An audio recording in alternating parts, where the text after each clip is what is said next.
Going out to watch the kids play on the weekend is one of the things that I look forward to every week. When I think about getting there on a Sunday and seeing the other parents from our team, it's just another thing to look forward to on the day. That's been emphasised even more so this year. This was a 16A fixture. Normal, we've been doing it for years and years and years. 2 minutes before the end, there's a bit of commotion on the other side, and Anthony went down, his heart stopped. And I've got to say, probably the most emotional day I've ever had. So, regular warm-up, you get to the start of the game, looking for volunteers like we always do, and it was either me or Anthony who were going to run the line, so we almost did a rock, paper, scissors to see who'd run the line. I ran the line as I usually do. It's a good way for me to keep my mouth shut, but it's a good way to support the boys and the game as well, and that's really all I remember of most of that day. We were just watching the game. We were on the sidelines, and I remember being called out to by Vicky. I turned around to see Anthony having what almost looked like a seizure, and then rolling him over and just starting compressions. I've been part of resuscitations a few times in my job.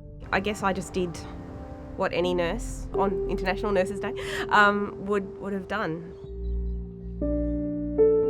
I remember his wife, Christina, screaming, and if this fails in front of everybody.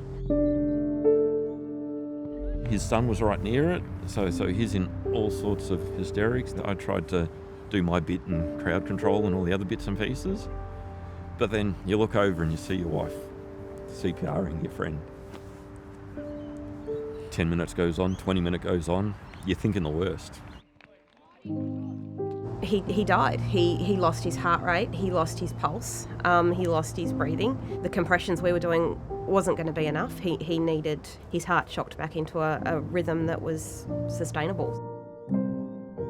Between the defib unit that the club had, and then when the ambos got there, and then at the hospital, I had 8 or 9 shocks from the devices. And that, in combination with the very fast thinking from Mia and Vicky, was actually what kept me alive.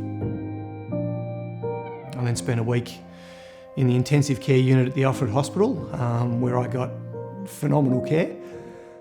I came out of hospital on the Saturday night, and they had a game on the Sunday morning, and I was pretty determined to get to that game and just be visible, really, just to let the boys know that I was up and about, and they all came straight over, which was kind of nice.